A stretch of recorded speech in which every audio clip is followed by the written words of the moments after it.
What's up, wrestling fans? Welcome to episode number 252 of the Smark Out Moment Smack Talk podcast. This is the Hot Tags edition, where we're going to be breaking down some of the different things that have happened over the past couple of days in the world of pro wrestling and some different news, rumors, interesting topics, whatever we want to talk about that's off on its own little world, in its own little island like that. And who's going to be talking tonight? Well, I am your host, Tony Mango, and joining me on the panel is Caitlin Ferris. What's up, Doc? Can we rock? Yes. Also, your prescription's in. Nice, thanks. And the diagnosis is positive. Is that good or bad? Bad, right? Yeah, because Sure. negative would be that you don't have something. Prognosis negative. That was making me think of Seinfeld, actually. The whole thing with George, and he's like, negative, oh my god. And they're like, is it lupus? God damn it, Seinfeld's such a good show. Everybody, if you don't watch Seinfeld, go back and check out that show. It's so goddamn good. Well, before you check out that show, you should listen to our show. That's what we're going to be doing today. As I mentioned, it's the Hot Tags. If you haven't been following us for a little while, you should know now, by just looking at the way that we're presenting this, we're separating things going forward, unless something changes when it comes to that. But Hot Tags on its own. A little bit later on this week, I'm going to be giving you guys the Ask Him and the Rest Hold and all the other things like that. And then a little bit later on as well, we're going to be doing our predictions for the upcoming Clash of Champions pay-per-view. So that's why you're not seeing this all uploaded in one shot. Figure it's kind of easier. That way you guys can digest one little podcast here and there instead of having like 2 hours of content just beating you over the head in the middle of nowhere. And hopefully you guys agree. If you don't, then leave me comments below and tell me what you think. And if you do, tell me what you think anyway, because I like when people stroke my ego, amongst other things, especially if you're cute. Oh boy. All right, so let's get into the Hot Tags of the week. Let's do it. All right, we got a couple different things about tournaments. Lots of classic things going on now. We just had the end of the Cruiserweight Classic, and now there are two other things that are in the works. One of them is the Dusty Rhodes Tag Team Classic is returning. That's going to be episodes of NXT going forward, and it's going to culminate at NXT TakeOver Toronto. They haven't specified exactly what the brackets are yet, but spoiler alerts for the people that don't want to know anything about that happened with NXT. We've got the Authors of Pain defeated the Bollywood Boys, the ones from the Cruiserweight Classic. Gurf and Harv, I think, were their names. Sierra. The Revival defeated Cedric Alexander and Andrade Cien Almas, who eventually turned heel on Cedric Alexander. So they're starting a feud between those two. Although I'm thinking right now that we're going to somehow tie into No Way Jose versus Andrade instead. A little bit more on that a couple weeks from now. Alexander Wolfe and Sawyer Fulton, they have been revealed as NXT's SAnitY, along with Nikki Storm and Erica Young. And they defeated Bobby Roode and Ty Dillinger, which makes a lot of sense that they ended up doing the tag team of Glorious and Perfect 10. But that's great. I like it. And TM61, who I don't think they're really that great, defeated Tino Sabatelli and Riddick Moss. So we're going to get into NXT's SAnitY group in a little bit, right when we're tying that into the talk about these different people. But first thoughts when it comes to the Dusty Rhodes Tag Team Classic. Are you happy that it's returning? Yeah, I enjoyed it last year, and I really was not expecting it to return at all. But the fact that they're bringing it back means that it had a good reception among the crowd, I'm guessing. So I'm looking forward to it. See what they bring to it different this time. You think it's a little weird that they're doing this Dusty Rhodes thing and Cody's got that whole like edge against WWE right now? Well, that is weird because he was there when they presented the trophy last time. It was both the brothers were there, right? Presenting it. Yeah, and like the sisters and Brandy and all them. So I'm interested to see how they do that. I'm sure they're probably still going to have Goldust, but we'll see if Cody's involved at all. I doubt it, but we'll see. See, I'm thinking that they won't even have Goldust. Yeah. Just kind of be like, well, we did that to present the trophy, and now the trophy's in the Performance Center. They already showed that that's like got its own little shrine kind of, and then just kind of go like, yeah, Dusty Rhodes, he was part of NXT, and fuck you if you don't want to be part of the company, that kind of thing. I think that's how they're going to go about it. Yeah, that makes sense too. Now, the people that are involved, I don't know if it's just these 8 teams or if it's more than that, and they just haven't gotten around to recording the episodes and stuff, because we only have up until, I think it's like October 10th or whatever, is what's been recorded so far. So we still have an entire month's worth of tapings that we can get around. Although the tournament does have to wane down a little bit, so who knows how they're going to go about that. But Bollywood Boys coming back, I thought that's kind of cool. I actually wanted them to return in some capacity as a tag team, so I'm cool on them. What do you think about Bollywood Boys? Not really too familiar with them. What can you tell me about them? I haven't been caught up with NXT lately. They're boys, and they're from Bollywood. Very interesing. I'll have to check out more. They're 2 people that were pretty interesting in the Cruiserweight Classic. They're 2 brothers that, I mean, with the gimmick called the Bollywood Boys, they kind of have that like sort of dance sort of thing going on with their entrances and stuff. But they're 2 cruiserweights. They're flippy stuff. So based on that, I don't think they're winning. No, they already lost. Oh, okay. Well, then I really don't think they're winning. They lost to the Authors of Pain, who I'm getting a little bit higher on, but I'm still not quite sold 100%. And why is that? I think I need to hear them talk. I can't remember their names either. It's like, I always want to say Toka and Razar, because I know one of them's close to that, but those are 2 monsters from Ninja Turtles. Shit, I don't remember their names, but I think they are Bebop and Rocksteady. Might be. It should have been. They actually are my favorite team to win this right now.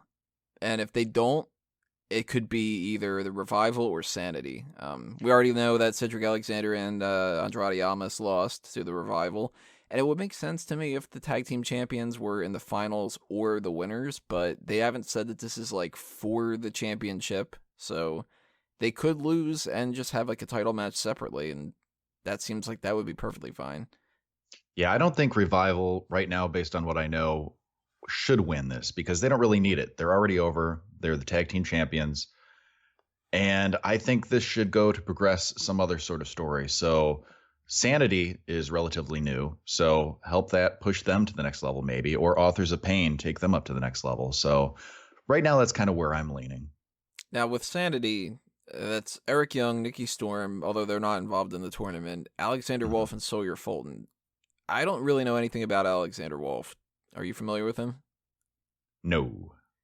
He looks like a kind of tough guy, and that's all really that I have to say. Like, I gotta see him do some stuff before I start going, he's shit, or he's great, or whatever. Sawyer Fulton, though, not a big fan of that guy. He's been on my list of people that need to be released for, I think, 2 years straight. He's not on the top of the list, though, is he? Well, I don't know. It depends if the top of the list is the people that should stay or the top is the people that should be released. Oh, shit, you're right. I don't know. Is it better to be on the top of the list to be released or the bottom of the list? Now we've come full circle. Yeah.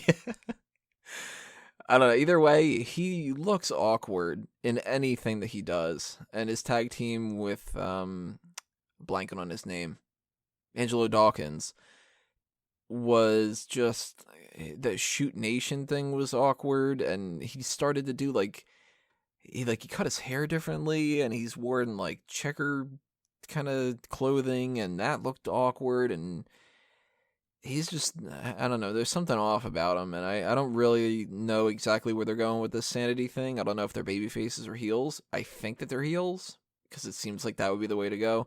I'm guessing heels, yeah.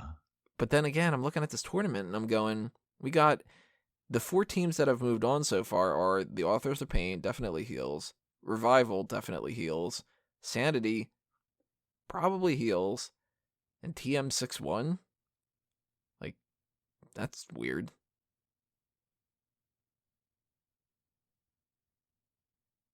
Then again, now I'm thinking about it. They did have babyface teams against babyface teams in this tournament last year. Yeah, I was going to say, it's not too out of line. I mean, we've seen that kind of thing before.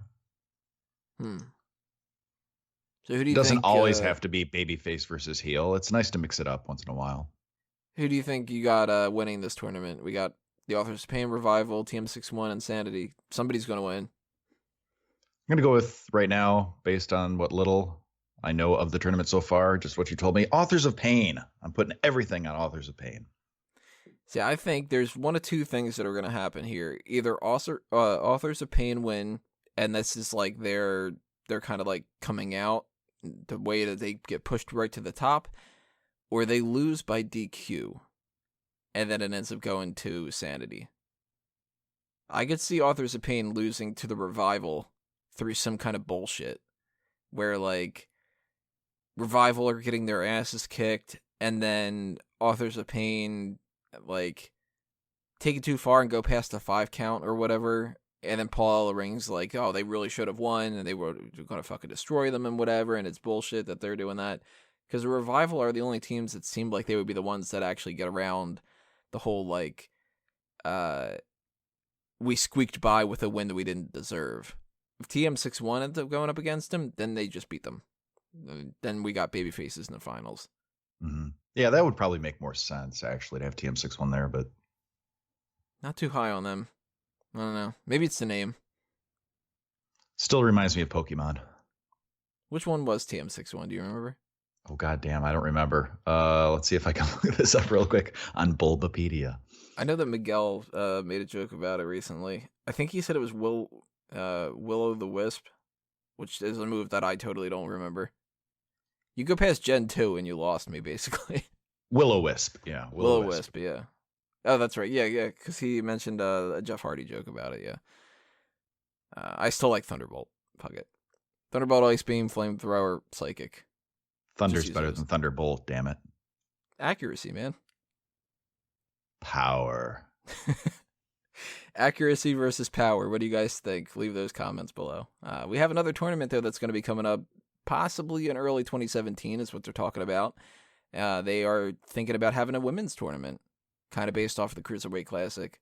So you're going to bring in some women that are outside of the company and just do another, I'm assuming 32, maybe 16 if they want to cut it short a little bit, and just have, a big tryout, essentially, because they brought a lot of these people in from the Cruiserweight Classic, and I think that they're going to bring some more of them later on down the line as well.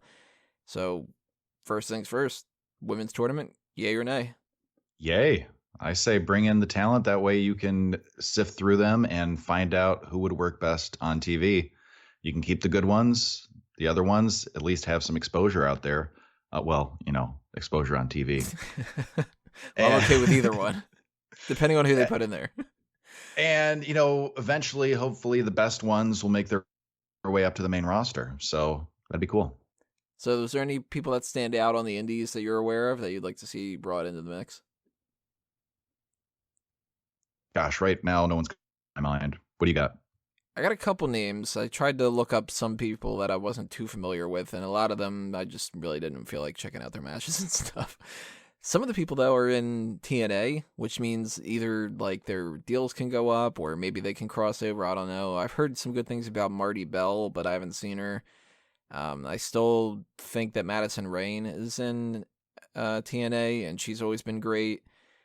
Velvet Sky, they could bring her in. She's good to a certain extent. Angelina Love, I think Blue Pants needs to return. She was great. Santana Garrett has been kind of hovering around NXT a little bit, so I think that she's pretty much a guarantee. Cheerleader Melissa, Johnny Gargano's wife, Candice LeRae. And then I'm a little bit biased about one person, Brittany Blake. And she has been wrestling for things around my area because she's actually from my hometown, and she actually was a member of Fanboys Anonymous for a little bit. She's making quite a bit of momentum on the indies. I think we could see her popping up. And Deonna Purrazzo, another person who's been wrestling around my area. She was part of OTW. You've seen her in NXT a little bit here and there. So a couple names that I'd be okay with seeing. I think it's a good idea. I think that having the women's tournament, what's the downside, Exactly. Yeah, it's one thing. You threw a lot of names out there that I'm not familiar with, but I'd be happy to check it out if they start airing that. So what did they say exactly when they're going to start this? Or is it just rumored right now? Right now it's just a rumor, and the rumor was early 2017. So okay. I'm assuming if they were to do this, they probably would either do it like after WrestleMania, because it's kind of tough to do like the Royal Rumble, Fastlane, Roadblock, build to Road to WrestleMania. I'm sure they're going to do another NXT before. Where is WrestleMania next year? Orlando? I think it's Orlando. Because if they got the NXT takeover for Dallas, and then they had the one before SummerSlam. Orlando. Yeah, so they'll probably have NXT takeover Orlando. So it's another thing to build towards. I'm assuming post WrestleMania is the best time. Yeah. I'd be down with that. Some more women's talk here. Brandi Rhodes is going to TNA. She's going to actually be wrestling for them, not just doing like announcer work. Yeah, I heard about that. That's a pretty cool opportunity for her. Little suspect about it, though. I don't know if she Yeah. can actually perform. I guess we'll see. Well, whoever watches TNA will see. Yeah, I was going to say, I'm not going to see watching that crap. Hats off to her, though. She wanted to wrestle, and maybe this is the only way that she actually got a chance to. Hopefully she ends up being good at it, because I don't wish any ill will on her. Gorgeous woman, talented in a lot of different ways, and fuck it. If TNA can end up getting some good stuff out of her and she ends up having fun, awesome. There are far worse future endeavors. Yeah. There was rumors going around the past few days, although it seems like people are shutting them down now, that WWE and Sinclair were interested in buying TNA recently. Now, the reports are mostly from Dave Meltzer and sort of hit or miss when it comes to that, but it seems like it's all kind of coming around the same idea of WWE offering around like $4 million to get basically their tapes, and that's it. That's what I was going to say. I'm hearing conflicting reports. At first, they were saying, the dirt sheets were saying that they wanted to buy the whole company, and I didn't really put much stock into that. But then I heard it was, they were looking for the library. They wanted basically Samoa Joe, AJ Styles, things like that. They wanted to have some of their earlier matches on the network, on the library. So that's believable. I wouldn't doubt that. There's a couple people that I could see if they bought out contracts that they would be interested in, but not too many. I mean, the women, they could incorporate them into the tournament. That'd be a decent way to do it. Maybe this could be a way to get around the James Storm thing, because I still don't know if that's supposed to be a storyline or not, with him not having a contract. If so, then they bring him back in. I'm sure he would want to do that. But we've got Cody Rhodes and them, like, they probably would hate this idea, because then it'd be like, God damn, I can't get away from them at all. Same thing with Damian Sandow. Same thing with supposedly Ryback and Del Rio if they end up going over there. But there's not too many people. I'm sure you probably saw this too. A lot of people fantasy booking online, talking about another invasion storyline angle with TNA. I really don't think that's ever going to happen. They can't. No way. There's not enough people. I mean, you can't have, say, Bram be like, oh my God, Bram is going to fight John Cena. Like, who the fuck is Bram at that point, you know? It's they just can't work like that. You can have them do an invasion in NXT, but you can't do it on the main roster. Plus, it would be weird of WWE not acknowledging that TNA exists at all for so many years, and all of a sudden, oh look, it's our competitor invade. No way, that's not going to work. No. And it's like, what are you going to do? You're going to bring the people that used to be in TNA and go back to it, like Samoa Joe and AJ Styles? They've all been like separating themselves and being like, no, that shit was garbage. The hell with that. So they're not going to be involved in that. So, yeah, zero chance that that's happening. I don't think that WWE is even going to be able to purchase the tape library, because a lot of the other reports are saying that Billy Corgan is putting all of his money out there. He's buying everything to get like majority ownership, and he just wants to full control over the whole thing. It might be the best way to do it. I think so. I'd be interested to see what he can do if he had 100% control of everything. Couldn't be any worse.